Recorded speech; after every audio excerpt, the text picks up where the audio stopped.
Hello, you guys, and welcome to my channel, Talk to Me Podcast 100. Tonight is our first live stream, you guys, and I'm happy and honored to share with you guys our next guest that we have here. And I want to bring her on and let you guys, let me see, here we go. One moment. Meet the wonderful Empress Fox. How are you doing tonight? I am well. Thank you Well, for having me.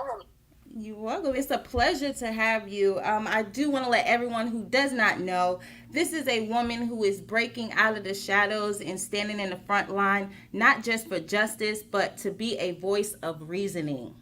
Now, I do have my screen off, you guys, because I want full focus on my guests. I want their words You to left me be, here. No. yes, I did, to be received.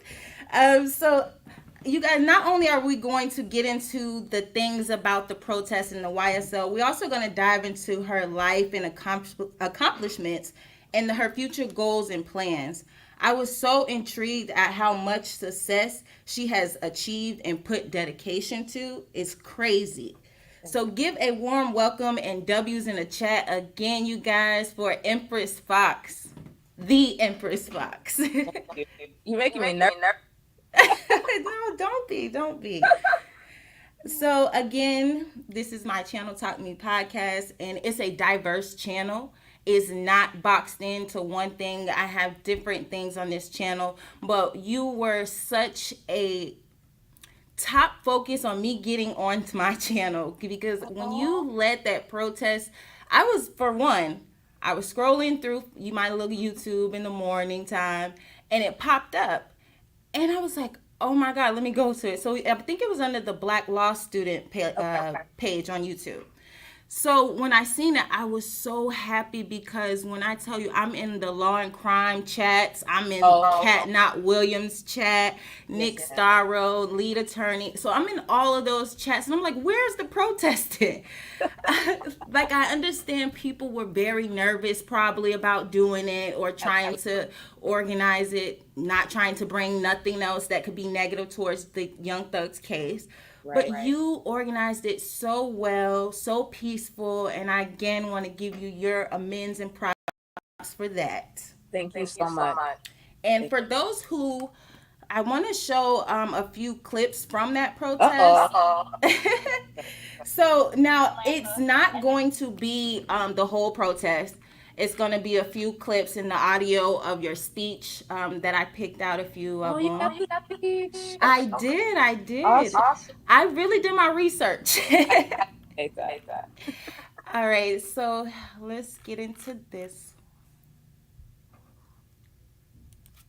Thank you for having me. You're welcome. And thank you all for standing with us today in this fight for justice. Today, we gather at this courthouse to share our concerns about prosecutorial misconduct that has tainted this high-profile RICO trial, known to many as YSL, that has been riddled with chaos and countless mistakes.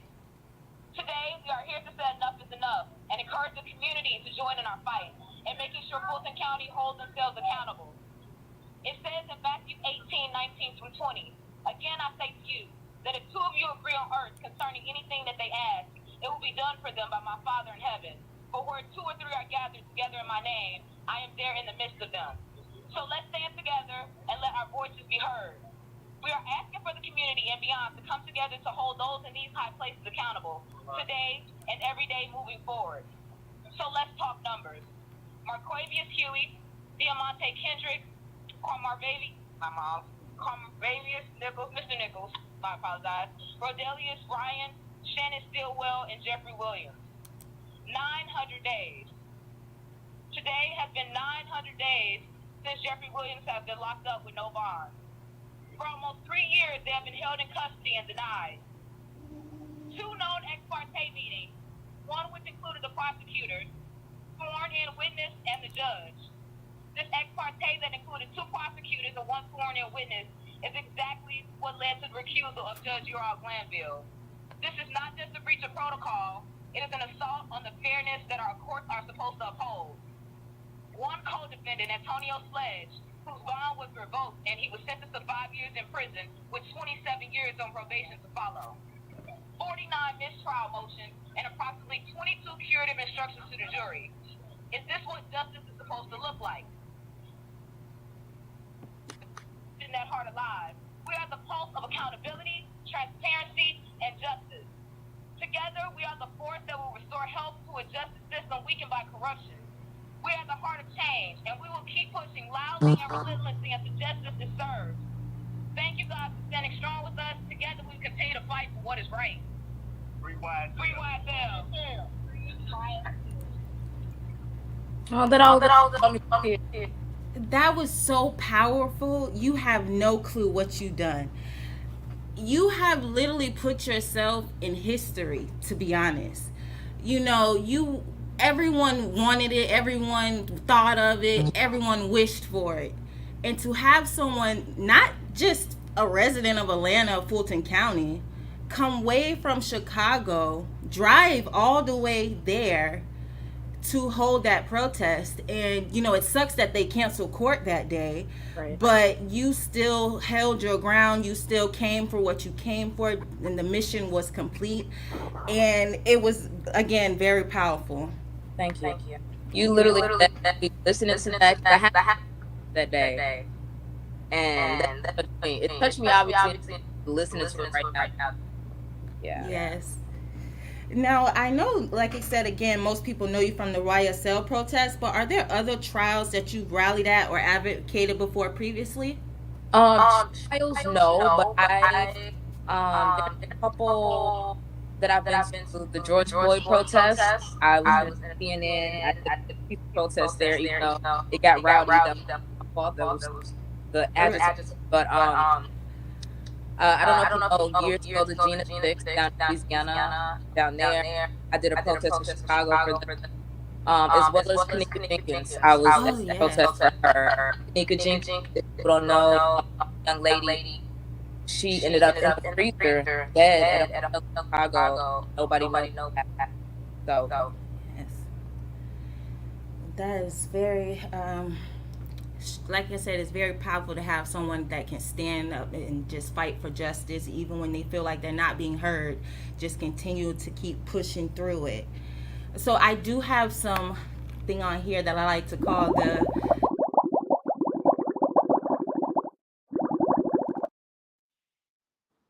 here, just to break the ice of starting. The first one is going to be, where does the name Empress Fox come from? Okay. Well, for about 16 years, people in the entertainment Fox or Miss. About 2 years ago, I had myself, and I didn't give myself that name. Right? Everybody else would call me Foxy, and I said, "Well, I'm gonna like it. You ask me, you're gonna get real. That's how I felt." So I was like, "What about Fox?" And I was like, "It sticks. So sometimes I call some people call Fox, but putting it together explains exactly who I am. Yes. All right, and we have our next one. What was it like growing up in Chicago? Like they said, it's a bad echo.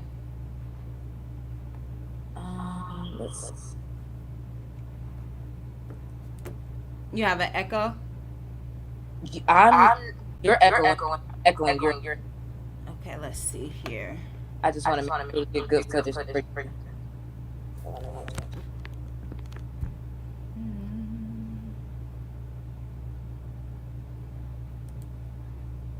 Okay, let's see if that is it still echoing bad for on their end. Let's see. It is.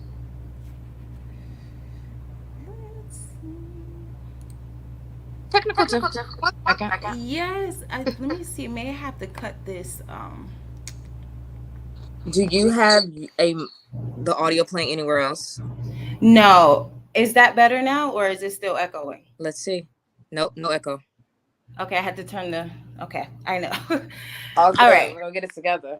Yes, this, like I said, you guys, this is my first stream. So yeah, I think we left off with So what was it like growing up in Chicago? Oh man. It was, or it was. It's interesting because there's many sides to Chicago, right? And I grew up on the west side of Chicago, the Austin neighborhood to be exact, which was considered at that time the worst neighborhood in Chicago.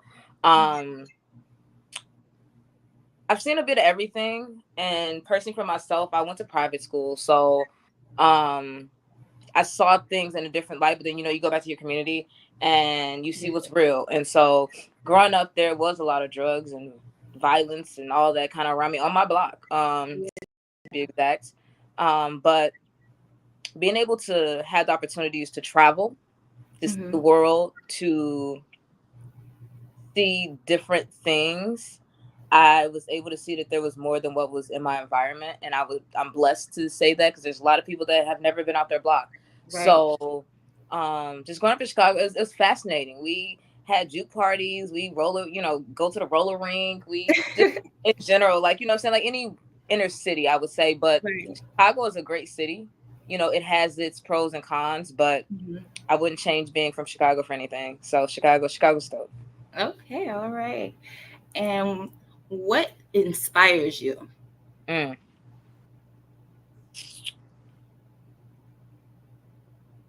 Quite a few things. One, making sure that my children can look up and be proud of me and say, that's my mama. So that inspires me to try to be the best I can be. I'm inspired by other people and their stories. And I'm just inspired by life in general. Yeah. I know this sounds very cliche, but it's very real because I love talking to people. I love hearing people's stories. So that inspires me to know that each person I talk to is going to have a different story. And being able just to see how humans work, that's right. What inspires me, to be honest. Well, it's funny that you say that because when I was looking up your bio, you are noted as a music artist, an entrepreneur, an activist, but something called a polymath, which a lot of people don't know what that is. So I'm going to pull that up on the screen and let you guys see. A polymath is a person who has a broad range of knowledge across many different subjects and is known for the ability to use that knowledge to solve problems. So it's very interesting that you say that because you're one that you learn, like I said, your knowledge comes from learning or interacting or listening, reading, and that gives you a broad range, of knowledge, not boxed into, minimal things. So that is great. All right. And then the next. Thank you for mentioning that. A lot of people who don't even know what it is, that don't ask about it, it's kind of just like brushed over. So I appreciate mentioning that. You know why? Because I was trying to figure out what gives this woman the drive to do what she does. So I had to dig deep. I had to. I appreciate it. All right. Now, getting into the YSL trial with a few quick questions on that. Now, when you did the protest, there was a lot of people in the chat, and not just the chat that was even there with you, that were coming up with different hashtags to give you to say. And some were so great and funny. I mean, it was hilarious. But what was your favorite hashtag from the protest? Hashtag Fire Funny. Yeah. Sure. That is my favorite hashtag.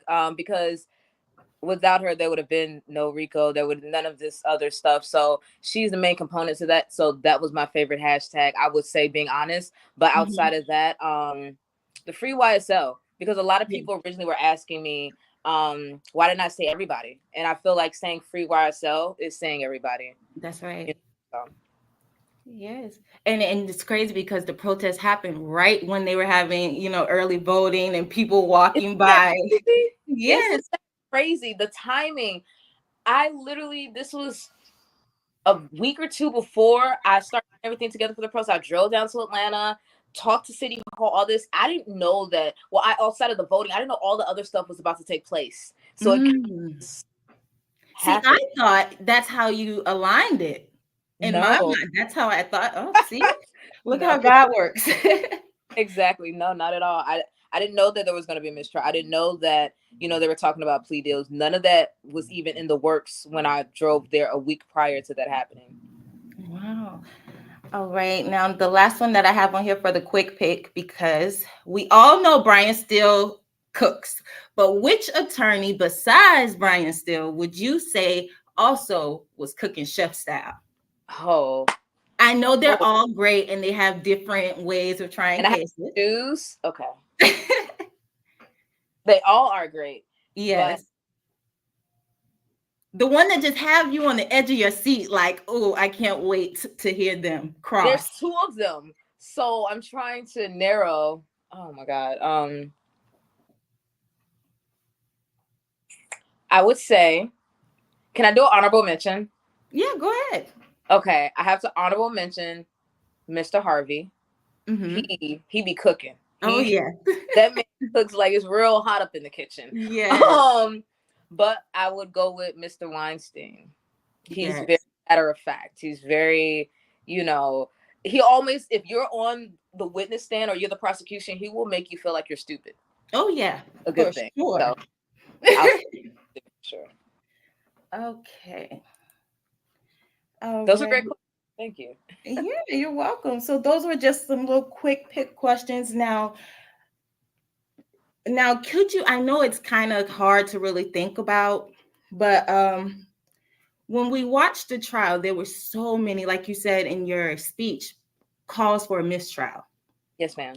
Are there any that stood out to you or times that stood out to you that you felt before this last time that should have been prompt the mistrial? The ex parte communications, the display of the Brady potential Brady violations with the late evidence. I could go on and on but the Woody situation and the ex parte stood out to me the most because that should have in fact called the mistrial because you're having ex parte communications with someone that was already sworn in. Correct.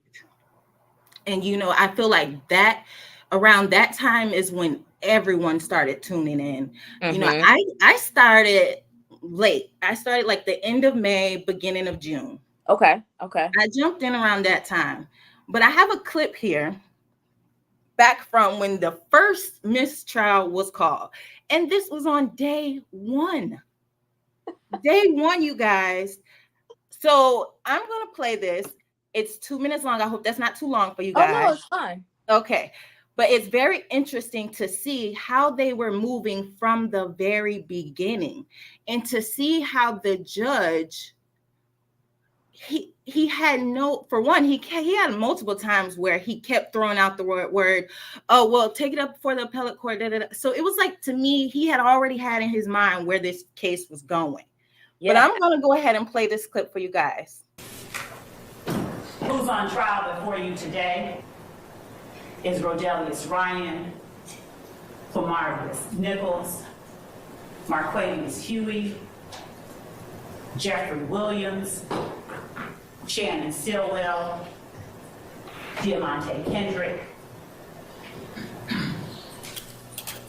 and their actions during the dates that are listed in this indictment are what we are asking that you pay close attention to and you evaluate. Your Honor. You have an objection? Yes, sir. Basis. A motion. All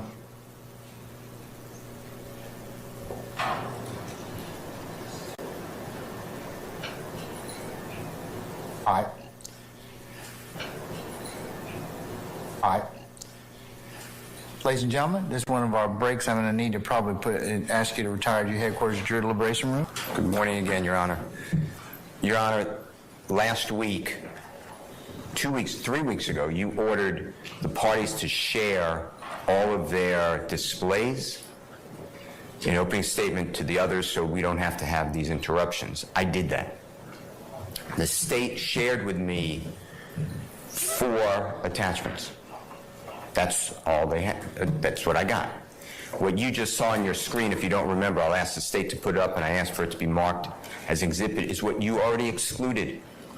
It states that Mr. Ryan was convicted of murder, and I represent the co-defendant who's not on trial on the appeal. How did that not get sent to me so I could bring it to this honorable court's attention, one? And two, how do we just violate court orders? So, yes, I have a serious motion for a mistrial because it's intentional misconduct.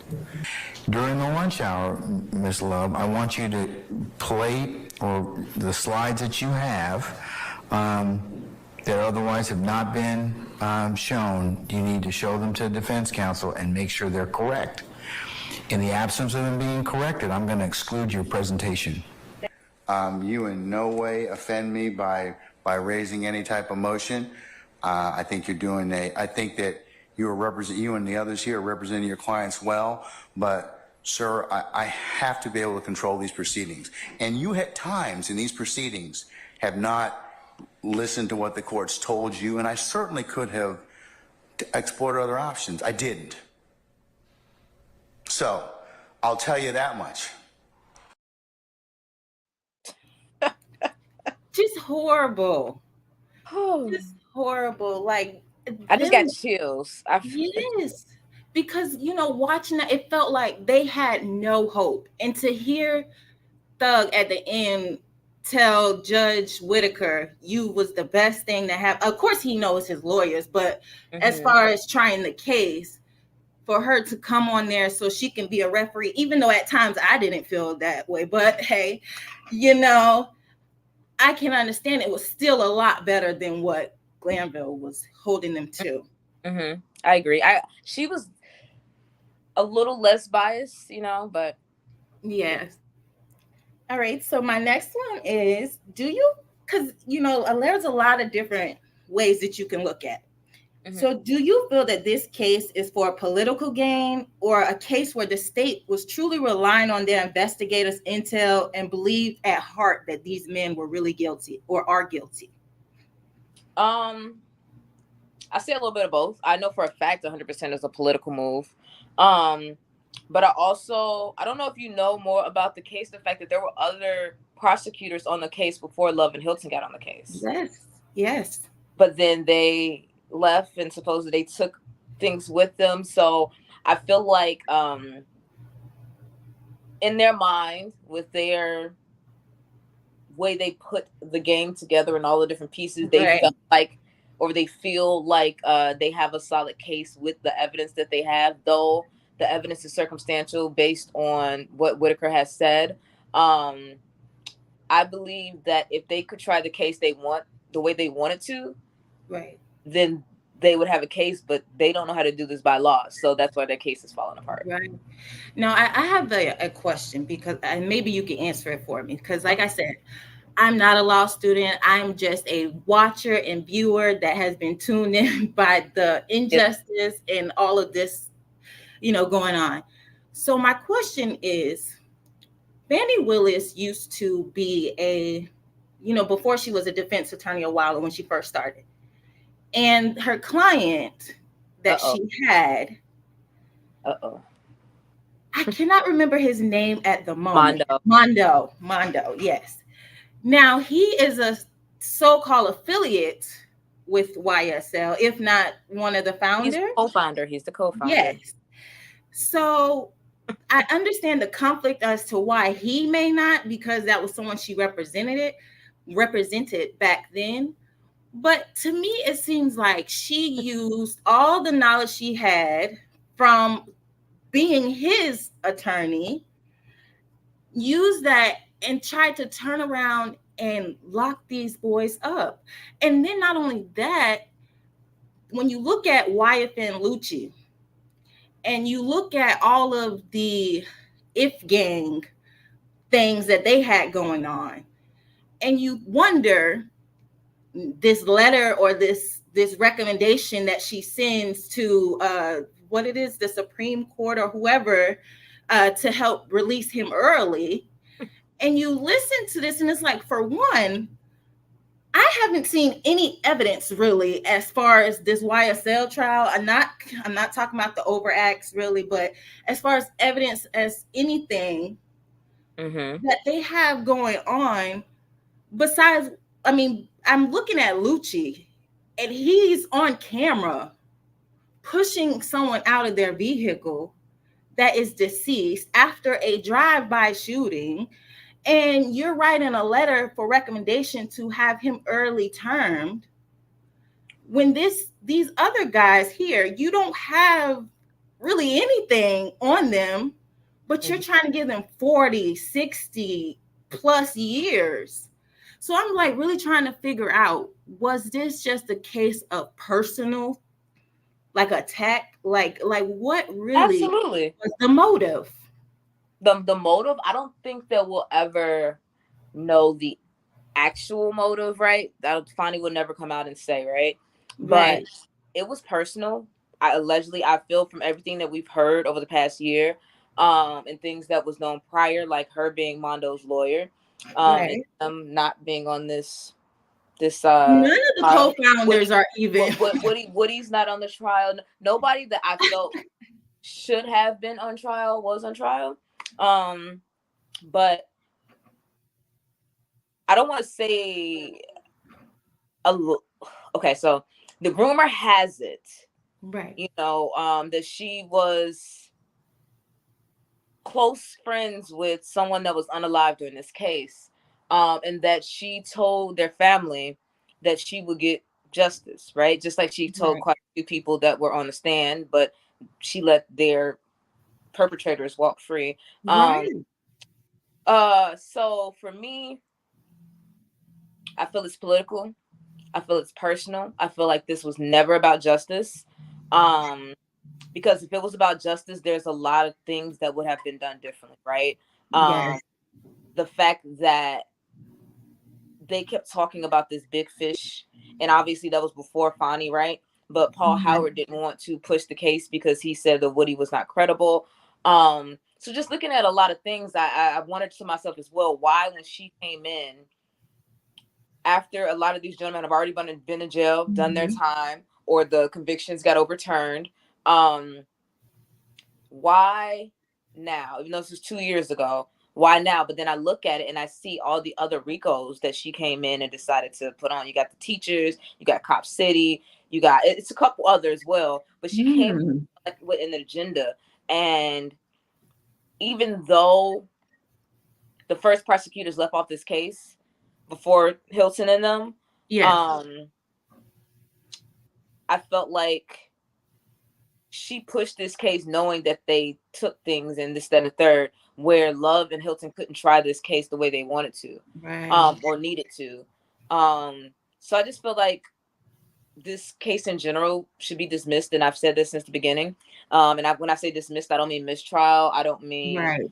guilty or not guilty. I mean dismissed, because you can't try a case this way. And when you have other attorneys, prosecutors, judges all across the country, all across the world saying the same thing, that's a problem, because it's almost like, okay, because it says Georgia, right? So it's almost like we're watching a modern day lynching where everybody's like, hey, that's not right, and they're like, oh well, we're gonna do it Yep. anyway. Yep. Exactly. It's so sad. It's so sad that they're playing with these men's lives like this, all for a political gain or whatever reason that they Even have. Paige, what did she say? What, 2 weeks ago or a week and a half ago, when she said, "Okay, we take that up later because I have to go to lunch with somebody," and I was Yeah. like, "Excuse me." My favorite word, I was flabbergasted. I was just done for. I didn't quite understand. I mean, if that's what she had to do, great, but that's not how or what you say in the midst of a case when we're talking Yes. about lives being on the line. Even all of the laughing and smiling they were doing, even down to the ending when one, I think it was Nichols that was taking his plea, and Hilton started smiling or laughing like, ma'am, sorry, this is not a laughing, funny matter at all. So I know I know we're going to be ending shortly, but Courtney Kramer appeared at the Friday, October 25th protest that you had hosted.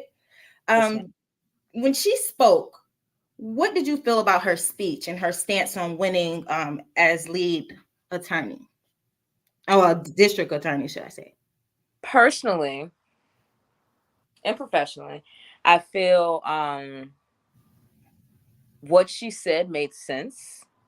I personally have been advocating, in a sense, in the smallest way, but advocating for her to be DA, right? Right. She's talking about transparency, she's talking about accountability, she's talking about putting money into the programs to Yes.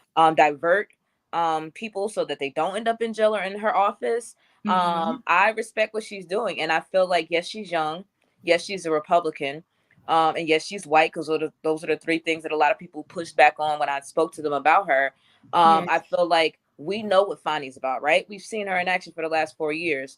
And people are Mm-hmm. like, well, we don't know what, Kramer's about. And I say, well, give her a chance. And if she doesn't do what you guys want her to do, vote her out. Exactly. It's really just that simple, because the money that Fonny is getting, she's not putting that back into Fulton County the way she should. We have these organizations that are uplifting her Running to and hiding it at the church. job, NAACPs, all these different organizations, right? But Yeah. then you look at the violence that is still taking place in Fulton County. You look at just things that she could put in place that she hasn't. And when I look at Courtney Kramer and I hear her trying, and there's only, like she said on Twitter, there's only so much you can do with no money. When you're talking Exactly. politics, you're talking money versus money, connects Yes. versus connects, right? If we Mm-hmm. want to be real.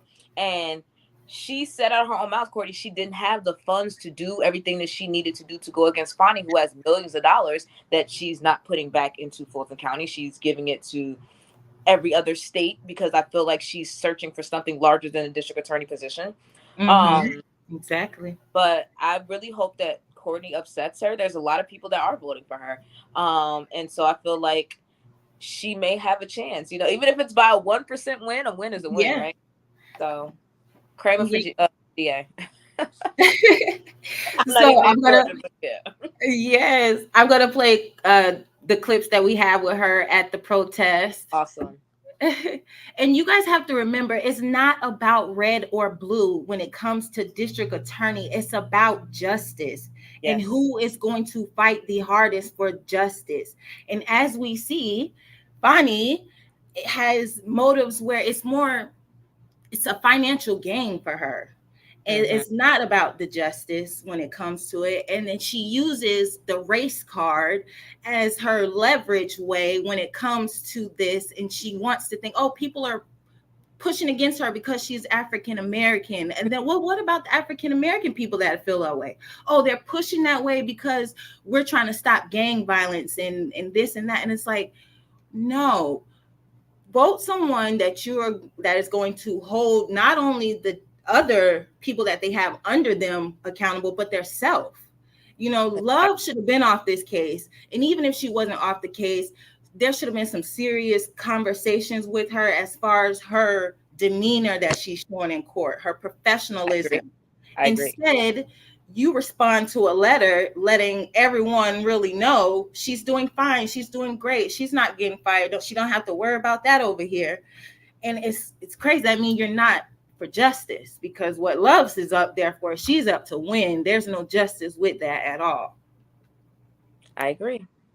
So now it brings us to the breakdown of rap lyrics, and what does that do for the people who are ghostwriters or those who write music according to their audience that might not quite align with their real life or reality? Like, what is your take on that? My as a take music on that artist? is that there's quite a few levels to that, but I will make it short and simple. Art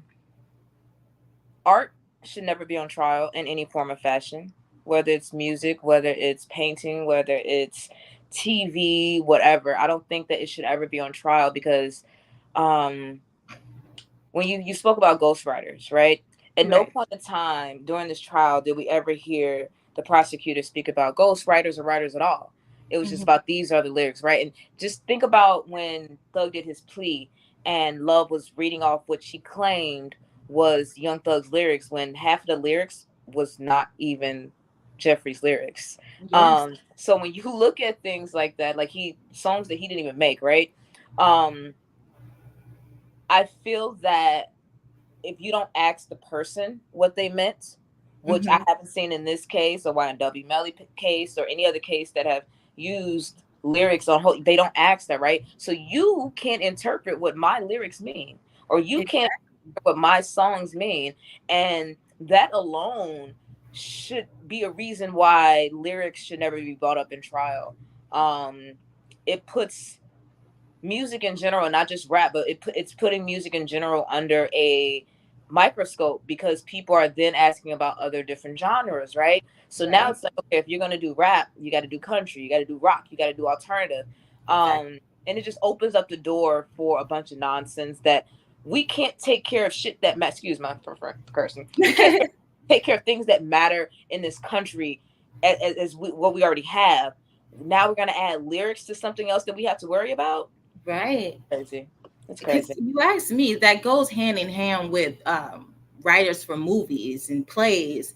It's like those are all things, you know, if they write a story based and for someone to be a killer or what, to unalive someone, should I say on here, how does that work? That to me, it doesn't make sense, because they're going off their own free thinking. It may not be real. It may not be something, like I said before, that can align with them. It may be something that you feel like, oh, I can't rap this song because of my voice. It may not sound right for me, but I can write this song and give it to such and such because I feel like their voice can carry it out better. And it's not even their words. So I do hate that they're doing that. They also have something. What was the act? I heard a lady. Called the Rap Act, RAP, the Rap Act, and it's not just for rap lyrics. It's called. I can't think of the acronym, but it's in general, so that lyrics can't be on trial. So I really hope that people push and learn about it. I definitely plan to talk more about it on my channel and talk about it just in real life to different people. Because that matters, right? And that bill is not yet fully passed. It's in Congress, if I'm not mistaken. So I just hope that people pay attention to things that are going on, not just in their community, but around the country, because you never know what your voice, your influence can do. I see a lot of people often saying, even in this chat, they're asking, well, what am I doing in my community, right? So I live in Chicago, a city with millions and millions of people and millions of organizations. And yes, Chicago is very corrupt, right? But when I look at Atlanta, it's not as big as Chicago, right? It's not as big as Los Angeles. It's not as big as New York City. These are some of the places that I've lived before. And I see that actively when I search and things like that, there are organizations out there trying to do things, but most of the organizations want to keep things the same, kind of the way they are. And so for me going to Atlanta, I feel like I went to help what wasn't being helped out. You see what I'm saying? Right. How can I explain? It's like going into a small town and saying, okay, well, I see that this is wrong. And I see nobody's talking about it, so I'm going to talk about it. In Chicago, we have obviously I can speak up about things that are happening here, but there are already things that are in place that are making differences here. So it's via people that I actively know, right? So I'm going to step on people's toes because I want to rah. So going to Atlanta, because I was watching this case like everybody else, and all of us were talking about, oh, this should be a protest, but nobody was doing anything. Yes, exactly. And so I chose to do. So when people ask me, well, why aren't I in Chicago doing this, that, and third? There are people here doing that. I'm like, they're good. There are changes that are happening here. We're one of the most corrupt cities in the country, you know, so I will eventually get back to my roots here. But right now I'm helping in Atlanta. And then in 2 months, I might be helping in Florida or California. So I understand people questioning my why, but my why is because people need help. And it's just as simple as that. And that's very true. And you know, what I want you to remember too, because like you said before, people are going to be, oh, why is YSL the main focus point right now when everything is going on everywhere else? That's very much true. But what is everyone paying attention to right now? Exactly. So I get it that things are happening underneath as well. But what you did, again, you made history by being able to stand in the forefront of something that is currently and virally going on. So even if you're not attending to things that are locally going on, like you said before, there's plenty of people doing it, and there's a lot of And I know those people, so it's yeah, like I'm not gonna go jump on over what they're doing. I obviously help in certain capacity. I'm a creative, so I'm a yeah. graphic designer and photographer. So Oh, my help a lot of times isn't in the front. My help is in the back. So exactly. you really will see me, but trust me, generally I'm with a lot of things going on. Let's just say Yes, that. yes. Okay. I also seen you too on Nick Star when you were there with Doug Weinstein and Max Sharp. Like that, I was like, whoa, look at her. Yes, ma'am. You're there. How did that make you feel? Seen, Exactly. heard. Mm-hmm. Like I did something that could ultimately change people's lives in some capacity.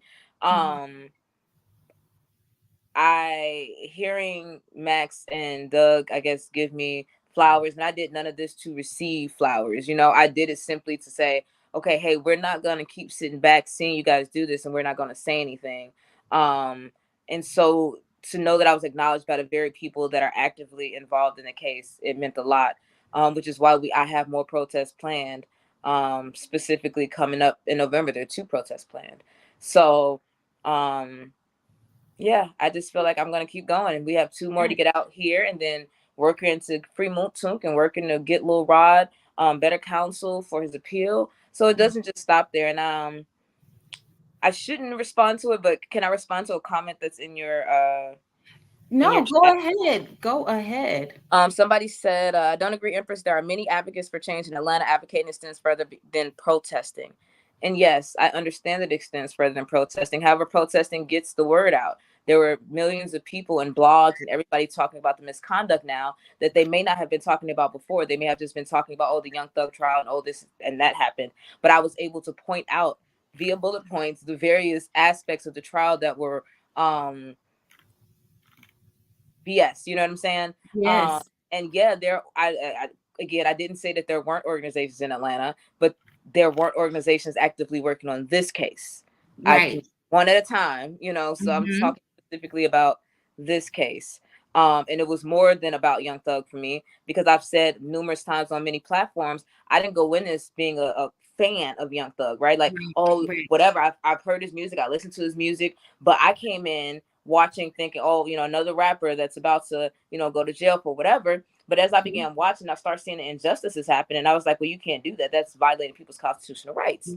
And Right. that's what made me speak up. And I'll say that 1,000 times over. So I understand that people are saying that there's advocates in Atlanta. There are, but Mhm. but negates. However, again, pertaining to this case, I didn't see a lot of advocacy Right. outside of the courthouse itself. Um, the organizations, when I reached out to NAACP, they back Fonnie. So I Yeah. couldn't get NAACP. I couldn't get help from various churches. I couldn't get help from anybody like with certain organizations in Atlanta because they're pro what is going on. They are Mhm. okay from my understanding of what's going on. Um, and I just wanted to say that when you see injustice happen, sometimes you have to block out the noise and just speak up Exactly. regardless. Exactly. Because, stuff like that would draw you to it. It's like a magnet. Like with this case, it was days that I was like, I gotta watch it. I gotta get to it. And it was just like, how to really put it? It was the injustice that drawn a lot of people to this. Mhm. And it wasn't, yes, he's a big artist. Yes, he's well known, but if it could have been anyone, it could Right. have been anyone in a public trial that we all were watching, that we would have been drawn to. So it brings me to my next thing is what is next for Empress Fox? Well, I started my YouTube that everybody requested I start, but Yeah. outside of that, I'm working to get my 501c3 off the ground, which is called the BASE Project, which is Bravery Against Society Standards, and I'm working to close the gap of communications between inner city and rural America to help people become self-sustainable through agricultural, mental health initiatives, as well as technology. So I hope to be able to speak more about that very soon.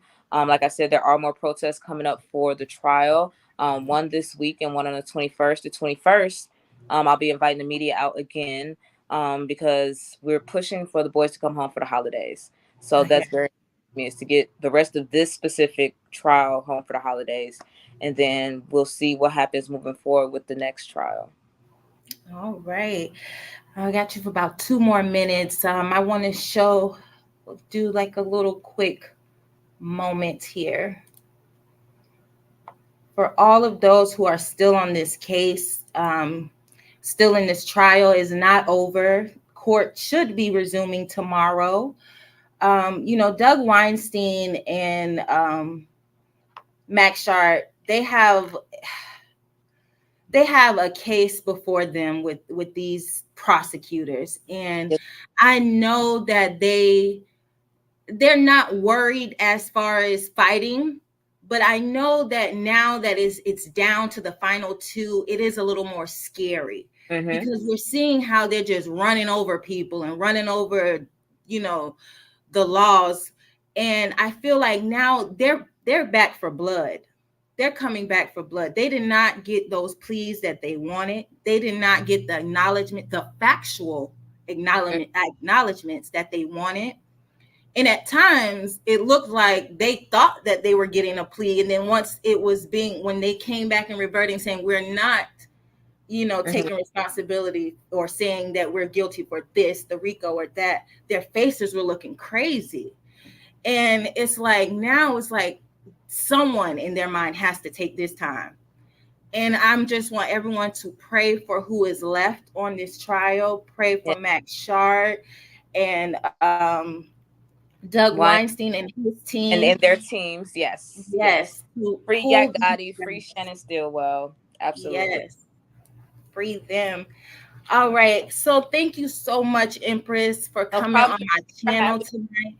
I believe you're going to be live again in a few, aren't you? I am, about an hour. Okay.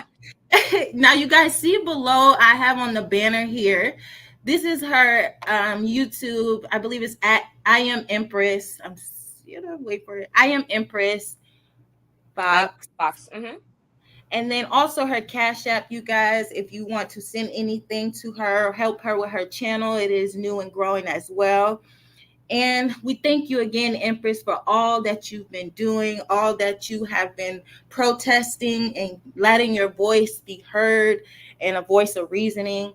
And just continue to keep fighting, continue to keep letting your voice be heard. Now, I know you do music.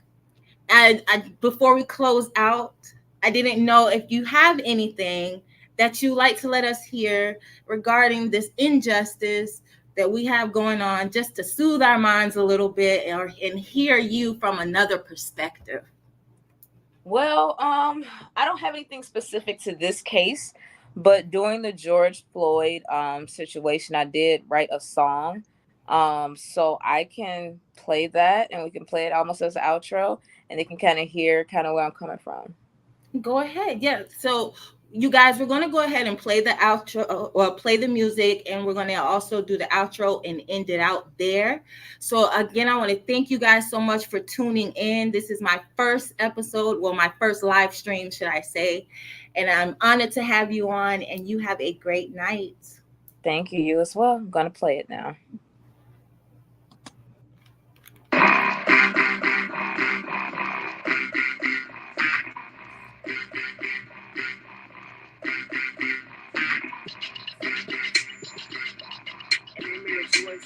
Every other man that's on same lines at the hands of a blue collar man. P&L classified, keep secrets classified, Trump in a buck, cause the devil know it's all lies. Said that the repo wouldn't be televised. Looked at my phone, it was all lies. Niggas killing niggas. But what about blue guys? Ancestors said that it's time to rise. Fuck, here we go, it's televised. Government telling lies, please be advised. If your heart hurts, it's the shit in the sky. 60 hertz, chemtrails, and 5G are not lies. Hear from a queen, y'all are not God. Black lives matter cause we love God. Trump said we lose, so they shooting. Now we bust back and taking our inclusion. You took our leaders, we take your king. We lit shit on fire, fuck yeah, let freedom reign. Yeah, let freedom reign. Yeah, let freedom reign. we go. Born royal is a superpower. 2020 taking all the sours. Yeah, that's a black guy. He doesn't live here. Oh, that's Karen. She has a big fear. Calls 911. It drops a few tears. Relying on my brothers. They get hella years. But time is up. We ain't taking no more. I think this time we simply settle the score. Let's settle the score. Settle the score. Yeah. Let's settle the score. So yeah, that's just a little something. W in the chat, you guys. W in the chat. You are amazing, Empress, and very diverse. Very diverse. All right. So you guys tune into I Am Empress Fox on YouTube. She's about to go live again, you guys. Have a good night. Thank you, Empress. No problem. Thank you for having me. Bye.